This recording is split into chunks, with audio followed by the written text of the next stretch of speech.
not going to have a lot of effect on you. On the other hand, if you're going out there and you're mining, why not? Right? Same thing, swinging a warhammer or swinging a pickaxe. Strength should go up. It'd be silly if they didn't.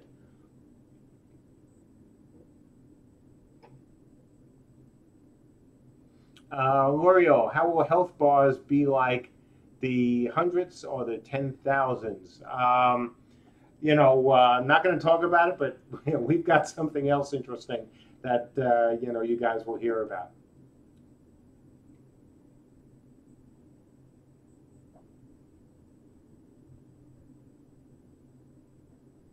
Okay, McCavity. So shorten his question. He wants to know, is the way the stat system laid out, could you actually play two slightly or two even very different, styles with your character? The answer is yes, but, and of course there has to be a but, you'll have to hear the magic and certainly the combat presentation to understand why a little more. Now, obviously, if you want to play a tank and you want to go out and you want to be the best shield tank you can possibly be, but then you also want to go out and be the quickest and most deadly guy with a dagger, that will be more challenging. That will be more challenging, but you'll have to see the presentations. Okay, Top asked why you would continue to play the game once you hit soft cap. I mean, look, that's a very good question. The answer is you have to enjoy playing the game. I mean, if the only reason you're playing the game is to increase your strength, that's going to be pretty boring for you, no matter what. I mean, it doesn't matter what game you're playing. Hard cap, soft cap. If you're playing a game with a hard cap and you've reached your strength max, and that's the only thing you enjoy doing, why would you stick around? So it really just kind of boils down to the game. Hopefully the game will keep you, interested enough, and the soft cap and the other things you can get from playing the game are enough to convince you to stay. I should also point out that soft cap is a soft cap for a reason. It doesn't mean that it's the end. It doesn't mean that there aren't things to unlock past the soft cap. It just means that that's the point of major slowdown, where it's not going to get any slower after that, and it's going to be so slow that you're not going to be getting things very quickly anymore. Okay, so we're running late, so I'll take one last question, which is from DJ again. It sounds like the most efficient way to increase stats will be AFK botting.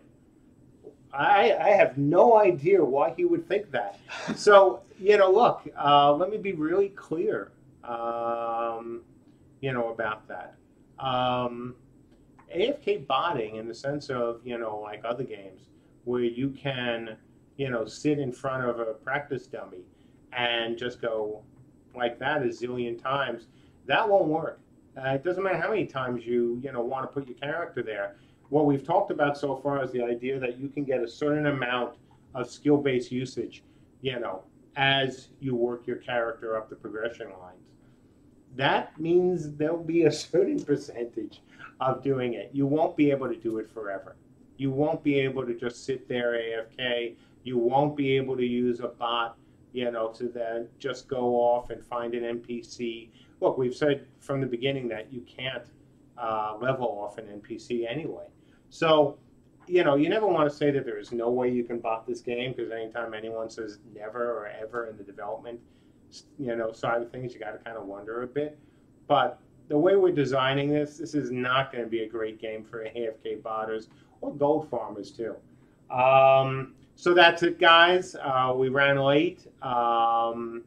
Again, thanks as always for the questions, and sorry to the guys and gals whose questions Ben and I didn't get to. And then, as always, please remember for these presentations, we're only going to, take questions about, the presentation. Nothing else in general. I had to jump on the buff bot one. I just had to. So thank you for asking me that question. So that's it for now, guys. We've got a lot more coming up today, including the first live streaming of the old build, month-old build, which I'll talk about in my last bit today, of the current client. So as always, thanks. Thanks to Ben as well for coming here and making my life a hell of a lot easier.